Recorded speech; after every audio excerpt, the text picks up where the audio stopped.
그러면은 지금 친윤은 어떻게 됩니까?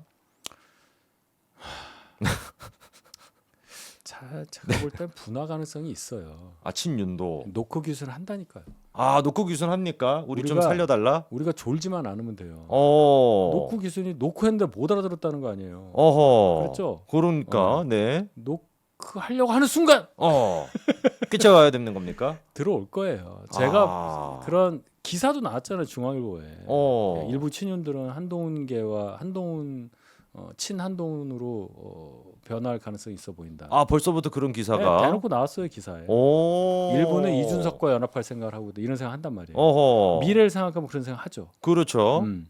더더욱 이재명 같은 경우는 이제 아까 얘기해 주신 것처럼 정치 보복의 카테고리에 내란을 집어넣지 않았기 때문에 그 내란 당시에 어떻게 보면은 또 수사 대상이 될 수 있는 많은 사람들은 또 살기 위해 가지고 한동훈 쪽으로 붙을 가능성이 있는 거 아니겠습니까?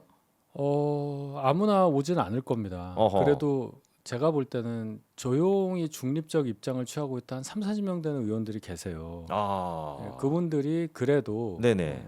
우리 당에서 그나마 좀 버티고 계신 분들이라고 보는데 네네. 한동훈 전 대표가 깃발을 들 때가 또 오겠죠. 네. 그때는 이분들이 분명히 힘이 되어줄 가능성이 크고 어허. 그러면 전당대회가 열린다는 전제하에 네네. 저는 한동훈 대표가 만약에 출마를 한다면 네네. 당권 다시 당 대표 복귀 가능성을 대단히 높게 봅니다. 어허. 그러면은 지난주에 얘기해 주셨을 때 이게 전당대회보다는 또데이를 좀 얘기하셨는데. 시나리오가 여러 개 있더라고요. 어허. 그러니까 이제 또또대위로 갈 상황은 네. 아예 그냥 막 3자 나와가지고 김문수 후보가 막 대패를 했을 때 네네. 주며느리처럼 막 이렇게 그냥 서로 옹의를 하고 그냥 우리끼리 그냥 막 이렇게 그럴 가능성이 있다는데 또 역으로 생각하면 그렇게 졌는데 어떻게 버티냐 이런 얘기도 나와요. 그러니까요. 그렇게 예. 대패를 했는데 어떻게 그러니까 버텼는지. 오늘 결과를 보고 음흠. 그러니까 예상이 의미가 없는 게 네. 예를 들어 졌어. 네. 얼마큼 졌냐, 이재명이 얼마나 왔냐, 막 이런 해석이 막 나오고 분위기가 그렇죠. 이제 진 다음에 분위기가 그렇죠. 자꾸 지는 걸 먼저 얘기해서 죄송하지만 저는 그렇게 봅니다. 음흠. 그래서 현실적으로 보는 겁니다. 그렇게 됐을 때 이제 당원들의 반응 또 여러 가지 분위기가 이제 있잖아요. 그때 지금 중요한 위치에 있는 사람들, 예를 들어 김용태, 권성동 네네. 이런 분들의 정책 선택이 중요한 거예요. 어허. 권성동 의원이 과연 계속 직을 유지하겠느냐. 네네. 김용태 위원장이 정말 소문처럼 내가 새 비대위원장 데려올 테니까 나 당장은 안 관둬라고 할 건지. 아, 소문이 또 있습니까? 예. 어허. 보니까 그 권영세 비대위 출범 날짜가 12월 30날이더라고요. 아, 그렇습니까? 그러면 이제 네. 분기 6개월이니까 이제 6월 29일까지라고 보고 그 전에 이제 뭔가 있어야 되니까 아직 시간이 조금은 있죠. 네네. 그 사이에 뭘 하겠다고 하면은 익스큐스가 될 수도 있어요. 양해가 될 수도 있으나 정치적으로는 이제 끝이죠. 끝이라고 보고 네. 그 비대위에 참여했던 사람들조차 이제 그는 교체가 되는 거고. 그래야죠. 그럼 새 비대위가 어떤 성격의 비대위냐가 중요해요. 그렇죠. 무조건 비대위는 들어옵니다. 전당대회를 하든지 말든지. 자, 1번 황우여 비대위처럼 작년 총선처럼 전당대회 준비를 위한 과도 성격의 비대위가 나올 거냐? 가장 합리적이네요. 아니면 정말로 사태를 수습하기 위한 단단한 비대위가 들어오려고 할 거냐? 그거는 봐야 되겠습니다. 단단한 비대위라고 한다면은 약간 좀 분위기가 친윤 쪽으로 갈 것 같은 느낌인데요. 그렇죠. 그건 좀 비정상적인 거 아닙니까? 대선에서 만약에 패배하고 난 뒤에 그런 비대위를 할래도 이제 사람이 없어요. 그럼 그때는 좀 친윤 국회의원들도 적극적으로 안 나설 거라고 보십니까? 하고 싶은 분은 계시죠.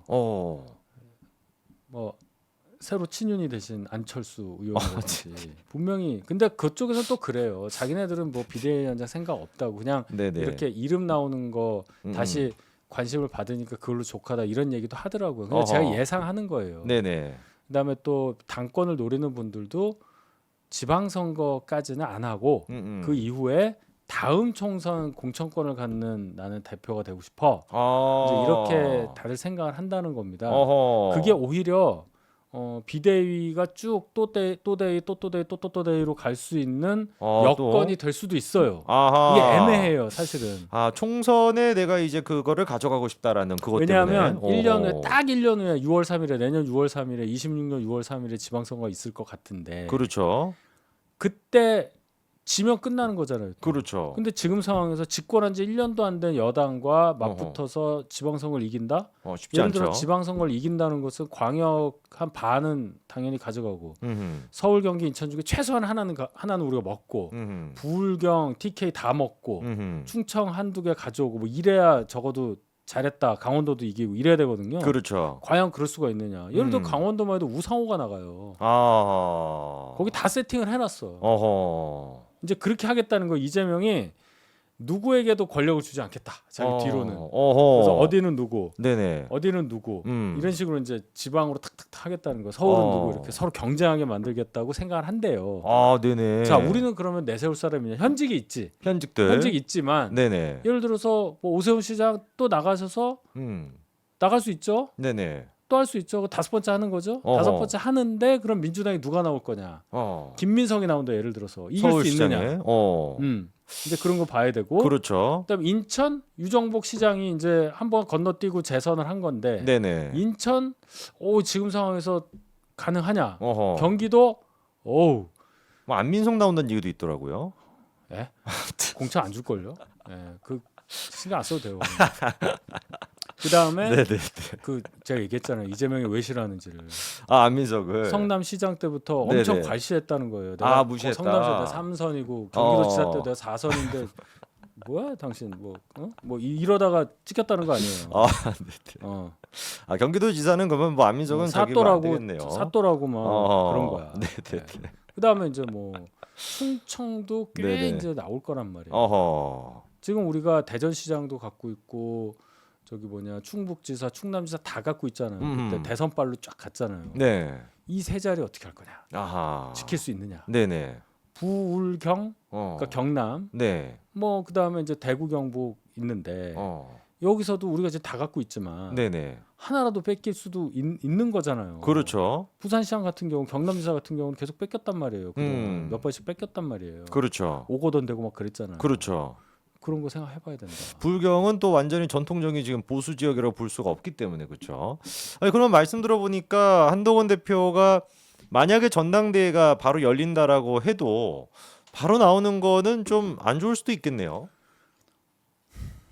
그래도 저는 나오는 게 좋다. 아니 뭐 제가 좋다 나쁘다기보다 나오실 수밖에 없다. 나올 수밖에 없다. 예. 만약에 전당대회가 실제 열린다면 당이 5월 10날 그 짓을 할 정도로 망가졌기 때문에 네네. 그거를 교정할 수 있는 자격 있는 사람은 한 대표밖에 없어요. 아하. 이게 무슨 지방선거 뭐 별로 이길 것 같지 않으니까 당신의 미래를 위해서 이번에 좀 쉬다가 그 뒤에 나와라 하면 그거는 당이 완전 망가진 다음에 뭘 하라는 얘기이기 때문에 되게 무책임하죠. 어허. 그래서 저는 시기가 언제 됐던 간에 지금 빨리 응급수술을 하지 않으면 안 된다. 그 정도로 지금 사실상 당이 위기 상태라고 보시는 거네요. 지금 이 대선의 양상을 한번 보십시오. 제가 방금 7년 전에 우리가 응급으로 데려온 후보가 네네. 서울시장 후보였는데 그 후보가 지금 대선 후보가 됐어. 아하, 7년 동안 아무도 없었던 얘기입니다. 그리고 그 사이에 이분은 1년 남짓 고용노동부 장관 한 거, 그다음 그 전에 노사정의 위원장. 그렇죠. 그거예요. 그럼 우리는 지금 어떠한 의사결정을 한 거냐? 왜 이런 의사결정을 할 수밖에 없었고 이 의사결정 과정에 대한 문제점에 대해서 왜 아무도 책임을 지지 않느냐? 그렇죠. 지금 이 순간까지. 그렇죠. 거기에 대한 문제의식을 심하게 가져야 돼요. 그렇죠. 대선 이후에 바로 그 순간부터 우리는 그 생각을 해야 됩니다. 그냥 넘어가면 안 돼요. 대선 이후에 저희가 좀 할 게 많네요. 바로 이제 이 패배에 대한 어떤 그 근본적인 원인들 그리고 또 책임자들에 대해 가지고 반드시 저희가 생각해봐야 될 것 같은데.